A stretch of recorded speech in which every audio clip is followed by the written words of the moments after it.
বন্ধুগণ আমার, বাবাজিরা আমার, ডিবলি মনোযোগ দিয়ে খেয়াল করবেন। আমি শুরুতে আপনাদের বলেছি মদিনা কামলেওয়ালার নবীদের কথা, কারণ বাজান আমরা সুন্নিরা কেন বারবার নবী নবী নবী নবী বলে কথা বলি, কারণ বাজান আপনি যখন মারা যাবেন পৃথিবীর কত মানুষের জন্য আপনি কত কিছু করলেন। আপনার ছেলের জন্য আপনি অ্যাকাউন্ট করলেন, আপনার মেয়ের জন্য আপনি অ্যাকাউন্ট করলেন, দুনিয়ার কত মানুষের জন্য কত কিছু করলাম। আমি আপনি যখন মারা যাব মুসলমান বাবাজিরা আমার আপনজনেরা আমার জন্য, আমি যখন মারা যাব আমার আপনজনেরা, আমার ছেলে মেয়ে, আমার আপনজনেরা সবাই আমার সম্পত্তি ভাগাভাগি করার জন্য ব্যস্ততা হয়ে যাবে, মাগার আমার পাপের ভাগ কেউ নেবে না। জোরে বলেন ঠিক কিনা? আমার আপনার আপনজনেরা মসজিদে মসজিদে মাইকে অ্যানাউন্স হয়ে যাবে, ইমরান মাঝহারি মারা গেছে, অমুক মৌলানা মারা গেছে, মন্ডল মারা গেছে, বিশ্বাস মারা গেছে।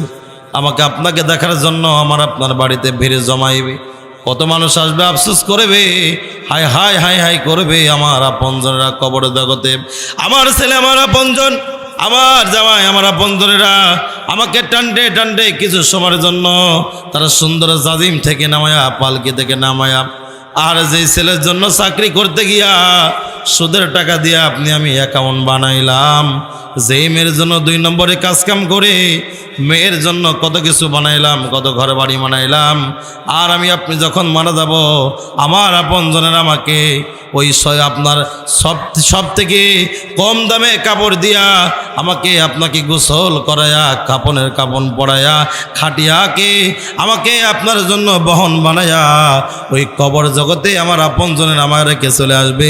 ওই কবরে আমার ছেলে, আমার জামাই, দুনিয়ার কেউ আমার আপন নয়। ওই কবরে আমার আপনার একমাত্র আপন, তিনি আর কেউ নয়। রাহমাতুল্লিল আলামিন। জোরে বলেন ঠিক কিনা? তুমি যারে আপন ভাবো সে তোমারে ভাবে পর, বলেন সে তোমারে ভাবে পর, তুমি কার বায়াসায় বাদসরে বাড়ি ঘর, অবুঝ মন আমার তুমি কার বায়াসায় বাদসরে বাড়ি ঘর। ভালোবাসার জায়গা মদিনা, ভালো লাগার জায়গা কি মদিনা? আপনাদের ভালো লাগে না নাকি আমার কথায় আপনারা কষ্ট পাইতেছেন?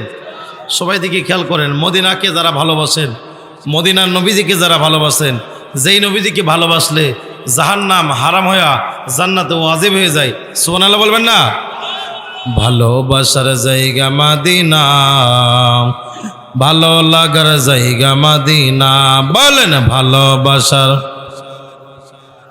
ভালো লাগার এমন সুন্দর জায়গা কোথাও পাবি না, এমন সুন্দর জায়গা কোথাও পাবি না, বানায়েছেন দয়াল রব্বানা ভালোবাসার জায়গা মদিনা। বলেন ভালো লাগার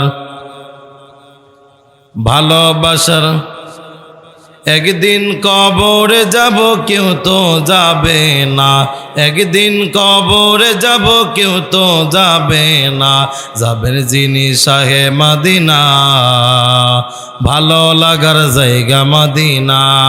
লা ইলাহা, জোরে লা ইলাহা, লা ইলাহা মুহাম্মাদুর আল্লাহ আল্লাহ আল্লাহ আল্লাহ আল্লাহ।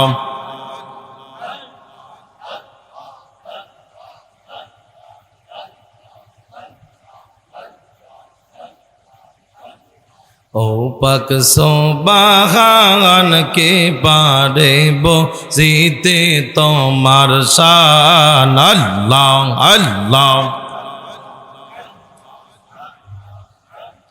জিন্দাকে মারিতে পারো তুমি, জিন্দাকে মারিতে পারো, মরার পারো দিতে জান তুমি, মরার পারো দিতে জান, কে পারে বুঝিতে তোমার শান, আল্লাহ আল্লাহ আল্লাহ আল্লাহ।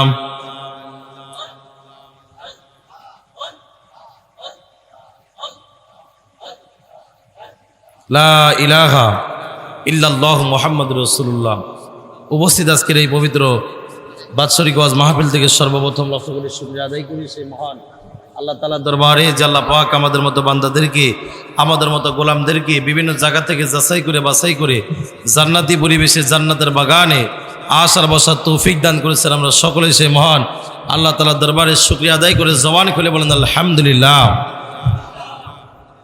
আচ্ছা, এই মাহফিলটা হওয়ায় বা মাহফিলে আসতে পেরে আপনার খুশি না বেজার?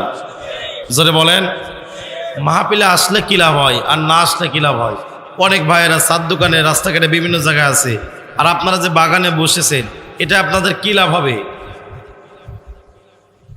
কারণ আপনি চার দোকানে বিভিন্ন জায়গায় থাকলেই আপনার গোনা হতো, আর জান্নাতের বাগানে বসা মাত্রই আসা মাত্রই রাব্বে কারিম ওই বান্দার জীবনের সকল সগীরা গুনাহগুলো মাফ করে দেয়। বলবেন না সুবহানাল্লাহ? তাহলে কি জান্নাতের বাগানে আসতে পেরে আপনারা খুশি না বেজার? জোরে বলেন। মুহাব্বতের দুরূদ শরীফ পড়েন আল্লাহুম্মা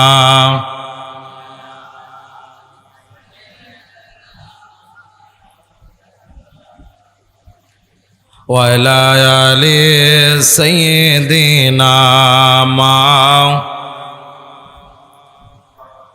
আমার মুসলমান বাবাজিরা, আমার সময় বেশি নষ্ট করব না। ছোট্ট একটা পয়েন্ট আমি আপনাদের মাঝে শুনে আপনাদের বোঝানোর জন্য চেষ্টা করব। কেন আমরা নবীকে ভালোবাসবো, কেন আমরা নবীর জীবন নবীর চরিত্রবান হব, নবীজিকে মডেল বানাবো।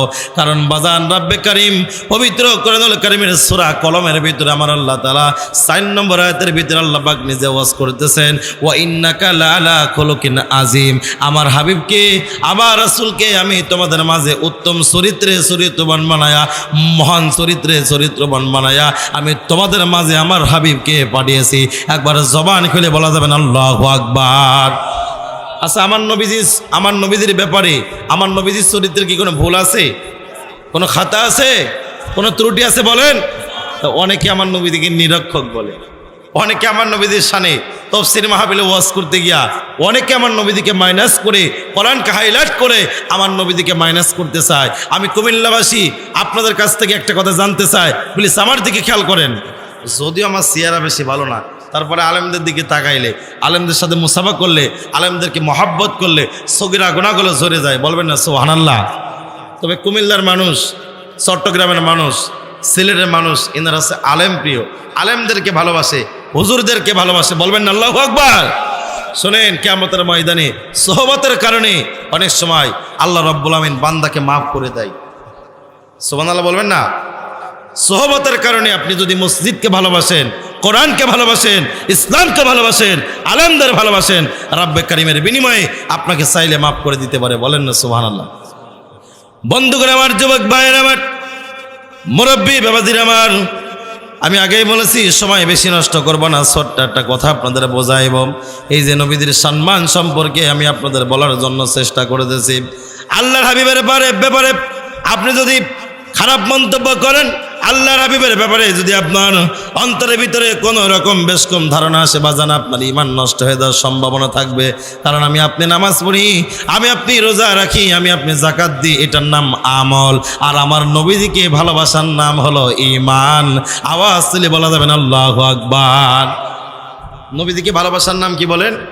জোরে বলেন, জোরে বলেন। বাবা, আমি আপনি যে আমল করি, 50 বছর ধরে নামাজ পড়লাম, বলেন তো এক ওয়াক্ত নামাজ কবুল হয়েছে বলতে পারবেন? জোরে বলেন, জোরে বলেন। এই যে সারা জীবন রোজা রাখি, এই রোজা কবুল হয়েছে বলতে পারবেন? বাবা, কিয়ামতের ময়দান আল্লাহর কাছে কি দিয়ে আমরা মাপ চাবো? কিন্তু আমরা যারা সুন্নি আকীদায়ে আহলে সুন্নাত ওয়াল জামাত তরিকাবন্তি, আমরা যারা হৃদয়ে ধারণ করি, মহান রব্বে কারিমের দরবারে বলতে পারবো, মেরে রব, মেরে খোদা, আমাদের কোনো আমল আপনার দরবারে কবুল হতেও পারে, নাও পারে, কিন্তু একটা আমল আপনার দরবারে কবুল হবে। এটা হলো আমরা আমাদের জীবনের থেকে আপনার হাবিবকে বেশি ভালোবেসেছিলাম। বলবেন না সুবহানাল্লাহ? হযরত ওমর আল্লাহর হাবিবের কদম মুবারকে গিয়ে ডাকতে বলে, ইয়া রাসূলুল্লাহ, ইয়া হাবিব আল্লাহ, দুনিয়ার ভিতরে যাহা কিছু আছে আমার ছেলে মেয়ের থেকে আমি আপনাকে বেশি ভালোবাসি। আল্লাহর হাবিব বললেন, ওমর, এখনো পর্যন্ত তুমি পরিপূর্ণ মুমিন হতে পারো নাই, এখনো পর্যন্ত পরিপূর্ণ কামেল মুমিন তুমি হতে পারো নাই। হযরত ওমর ইন দি মিন টাইমে আল্লাহর হাবিবকে লক্ষ্য করে বললেন, ইয়া রাসূলুল্লাহ, ইয়া হাবিব আল্লাহ, এই মুহূর্ত থেকে এখান থেকে আমি আপনাকে উদ্দেশ্য করে বললাম, ইয়া রাসূলুল্লাহ, শুধু আমার ছেলে মেয়ে নাই, শুধু দুনিয়া না, ইয়া রাসূলুল্লাহ, ইয়া হাবিবাল্লাহ, আমি হযরত ওমর আমার নিজের জানের থেকে আপনি রাসূলকে ভালোবাসি। জবান খুলে বলা যাবে না আল্লাহু আকবার। আল্লাহর হাবিব বললেন, হে ওমর, এই মুহূর্ত থেকে তুমি পরিপূর্ণ মুমিন, কারণ তুমি আমি রাসূলকে নিজের জানের থেকে বেশি ভালোবাসো। এজন্য বাজান, আপনার ছেলে মেয়ে ওয়ান্নাসি আজমাইন, আপনার ছেলে মেয়ে, আপনার আপনজন, আপনার প্রিয়জন, যা কিছু আছে পৃথিবীর সব কিছু থেকে আপনি যদি রাসূলকে ভালোবাসতে না পারেন, আপনি ঈমানদার মুমিন হতে পারবেন না। জোরে বলেন ঠিক কিনা? ওয়া শুনলে কি লাভ, জানলে কি লাভ? লাভ হবে তার আমলে, আমলেও কোনো লাভ হবে না রাসূল প্রেম না থাকলে দিলে। ঠিক কিনা বলেন? রাসূল প্রেম থাকলে দিলে লাভ হবে কম, আমলে সুপারিশ করিবেন নবী রোজ হাসরের ময়দানে। জোরে বলেন ঠিক কিনা? আপনারা কষ্ট পাচ্ছেন নাকি? রাগ করতেছেন কি? কথা কি খারাপ লাগতেছে নাকি বেজার হইতেছেন? আপনারা সবাই আছেন ইনশাল্লাহ? আপনি তাকবীর দিতে কি কারা কারা আছেন? নারে তাকবীর, নারে রিসালাত, আহলে সুন্নাত ওয়াল জামাত।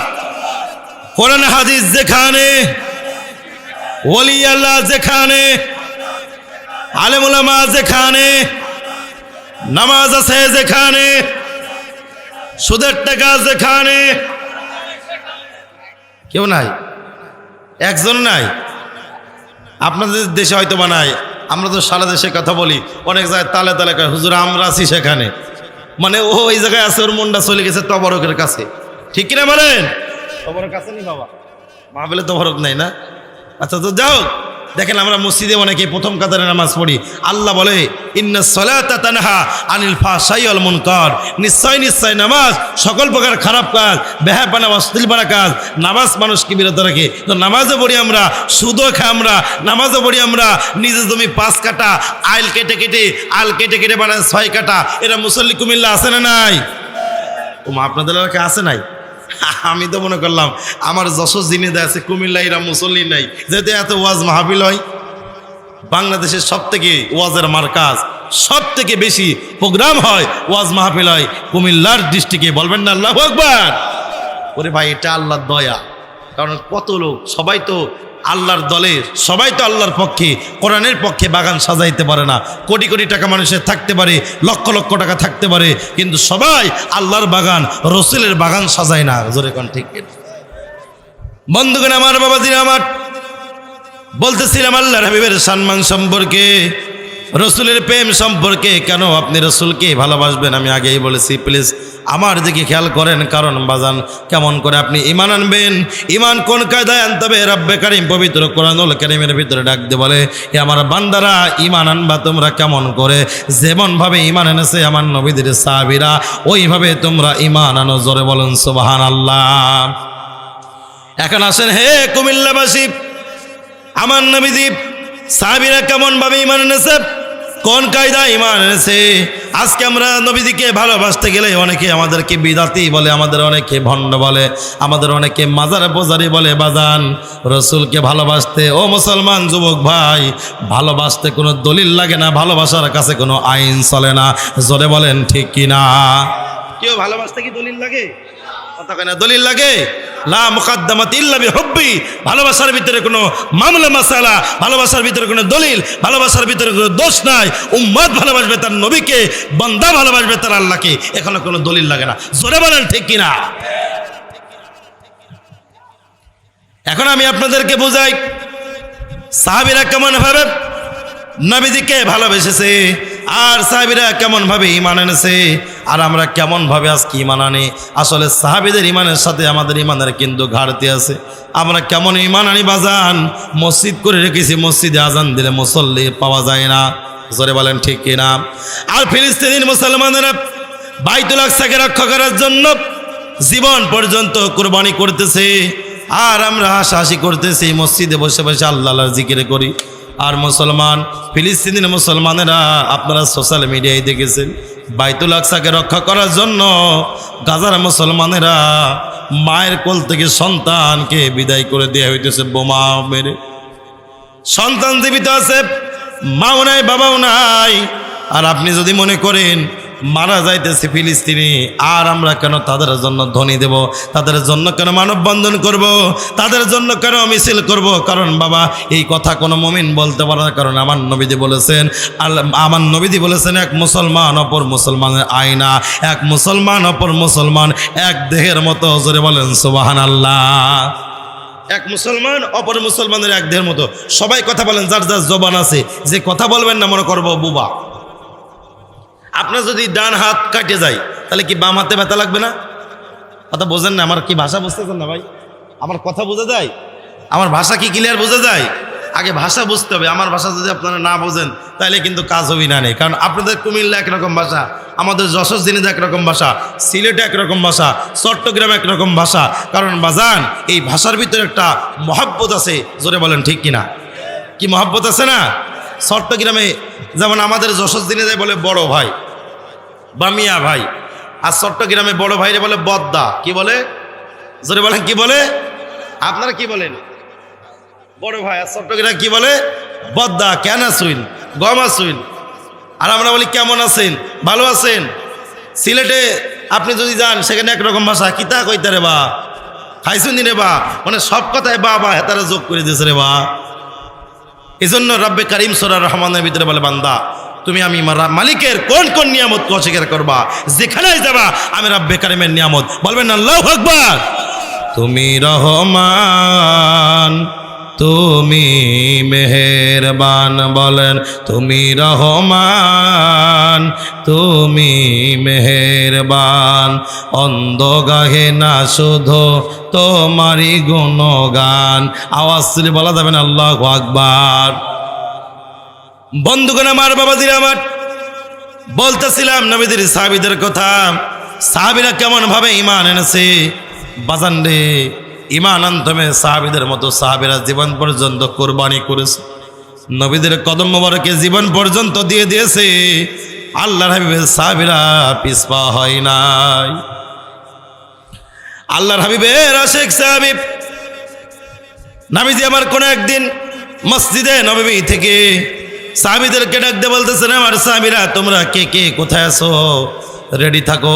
আর তোমাদের কার কার কাছে কি আছে আমি নবীদের কদমে তোমরা খেদমত দাও। আগামীকাল জিহাদের ময়দানে তোমাদের যেতে হবে।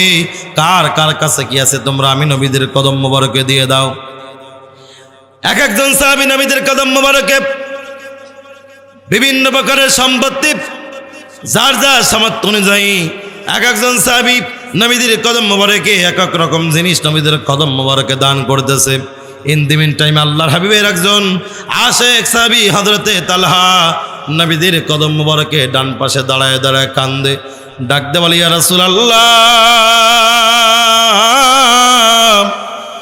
ইয়া হাবিবাল্লাহ, মায়ের নবী গো, আমি গরিব মানুষ, গরিব সাহাবী, আপনি নবীর কদম মোবারকে কত সাহাবীরা কত কিছু দান করতেছে, আমি আপনার কদম মোবারকে কিছুই দান করতে পারলাম না। তবে ইয়া রাসূলুল্লাহ, ইয়া হাবিবাল্লাহ, ও মুসলমান বাবাজিরা আমার, নবীর মহব্বতে নবীর প্রেমে আপনার চক্ষু দিয়া যদি এক ফোঁটা পানি আপনি বের করতে পারেন, খোদার কসম করে বললাম, যেই চক্ষু দিয়া যেই দিল দিয়া নবীর মহব্বতে এক ফোঁটা পানি বের হয়, ওই চক্ষু কখনো জাহান্নামে যাইতে পারে না। জোরে বলেন ঠিক কিনা? বাইরে এখনকার মাহফিলে যুবকদের খুঁজে খুঁজে পাওয়া যায় না। কারণ যুবকদের পাওয়া যায় না কিছু কারণ হচ্ছে, এই যে আপনারা এইটা চেনেন ভাই, আমি বলতে চাইছিলাম না তারপরে বলি, এটা কি বলেন তো ভাই আপনারা সবাই বলেন, বলেন মোবাইল চেনেন না আপনারা? ও মা, কোথায় আসলাম। এই মোবাইল আসার পরে আমাদের দেশের অবস্থা খারাপ হয়েছে। কারণ আপনি রাস্তাঘাটে গিয়ে দেখেন আমার অনেক যুবক ভাইরা এই মোবাইল নিয়ে রাস্তায় আপনি যে দেখেন কেউ বলতেছে মার মার মার মার মার মার, সামনের টেন মার, তুই পিছনের টেন মার। এটা নাম আছে ফ্রি ফায়ার। কি আসে না? আসো ওই চলে এস না, চলে এসে নারে তাকবীর। কুমিল্লার মানুষের সাউন্ড যদি এত আসতে হয় তাহলে কি কাজ হবে ভাই? ইমানে জজবানিয়া একটু দূরে তকবীর দিতে যাবে না? আজকে আপনাদের মাঝে এমন একজন মেহমান আসতেছে যার চেহারা দেখলেও অনেক সময় ভালো লেগে যায়, প্রেমে পড়ে যাওয়ার মতো চেহারা। আল্লাহ চেহারা যেমন দিয়েছে সুর তেমন দিয়েছে, যাকে বলা হয় বাংলার দ্বিতীয় যুক্তিবাদী। জোরে বলবেন না সুবহানাল্লাহ? আপনারা এমন প্রোগ্রামে তাকে পেয়েছেন, তার প্রোগ্রামেতে হাজার হাজার লক্ষ লক্ষ মানুষ জমায়েত হয়। আপনারা সোশ্যাল মিডিয়ায় দেখেছেন সেই বাংলার দ্বিতীয় যুক্তিবাদী শায়েখ আল্লামা মুফতি জহিরুল ইসলাম ফরিদী সাহেব আপনাদের মাঝে কিছুক্ষণের মধ্যে আগমন করবে। নারে তাকবীর, নারে রিসালাত, প্রধান বক্তার আগমন।